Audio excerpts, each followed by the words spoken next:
तुमका जर काय नवीन अनुभवचा असला तर तुम्ही इकडे येऊ शकता. So guys, welcome to my mini blog. तर आज माझा आणि मित्राचं प्लॅन ठरलो की वॉटरफॉलला जायचा. तशी गाडी बाहेर काढल्या, रिओन बसलं, ते काही फेरी मारून घरात सोडलं आणि मित्राक घेतले डबल सीट आणि आम्ही जाऊन निघालो आमच्या हिडन स्पॉटला. जाता जाता गाईज शिवलिंग भेटतात, ते काय नमस्कार केलो आणि काय तिकडे जर इलं तर चांगली ब्रेकिंगची गाडी घेऊन या, नाहीतर तुम्ही डायरेक्ट ब्रेक नाही लागलं तर तुम्ही आडत जाऊ शकता. आणि गाईज इकडे येताना ड्रिंकिंग काय करून येऊ नका, कारण गाईज ब्राह्मण देवाचा स्थळ तसे आम्ही जाऊन निघालो पुढे. असं वाटत नव्हतं की आम्ही आमच्या कोकणातच असतो, असं वाटत होतं ॲमेझॉन जंगलात ट्रिपला येईल यार. गाईज तुमका जर काय नवीन अनुभवचा असला तर तुम्ही इकडे येऊ शकता. त्यानंतर आम्ही फायनली पोहोचलो, तुम्ही आवाज ऐकू शकता, एकदम भारी वाटत होतं गाईज. गर्दी पण बऱ्यापैकी होती. त्यानंतर आम्ही जास्त टाईम न करता झपझपावून खाली उतारलो आणि चाऊक निघालो आम्ही फटाफट धबधब्याच्या जवळ. गाईज आम्ही मालवणी लोक धबधब्यात धबधबो असं म्हणतो, तुम्ही तुमच्या भाषेत सांगा कमेंट करून की काय म्हणतात. त्यानंतर गाईज मी उतारले पाण्यात आणि जाऊन निघाले अजून जवळ धबधब्याच्याच. पाणी धकलं होतं तरी कसं कसं करून पोचलं आणि त्यानंतर थोडं खडफार उभं राहिलं आणि इकडल्या तिकडलं वातावरण बघू लागले. गाईस मस्त अशी हिरवगार वाटायला लागली, मस्त वाटायला लागलं.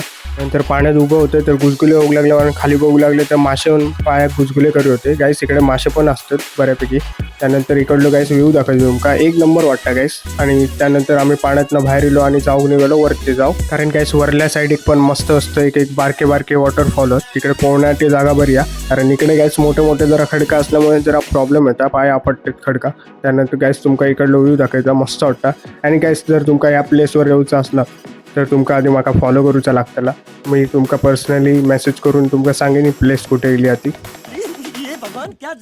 नंतर गाईस आम्ही जातो, जरा मजा करतो आणि तुमका इकडला दाखवायचं अजून पुढला भारी वाटतं गाईस तुमका पण. आणि गाईस इकडे जर इलात तर काळजी घ्या, कारण दगडात जरा सुळसुळीत झालेली असतात, पाय घसरून अपघात होण्याची शक्यता असतात.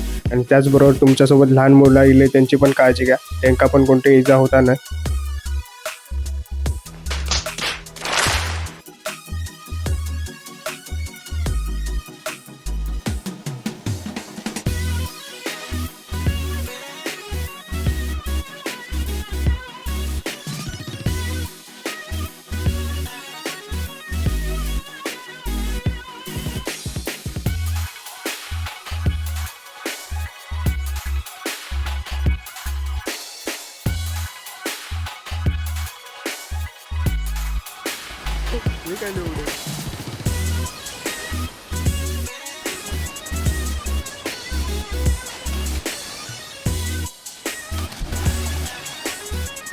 आणि गाईस व्हिडिओ जर आवडलं तर लाईक करा, शेअर करा आणि असे नवीन व्हिडिओ बघण्यासाठी मला फॉलो करून विसरू नका. भेटूया नेक्स्ट मिनी ब्लॉगमध्ये.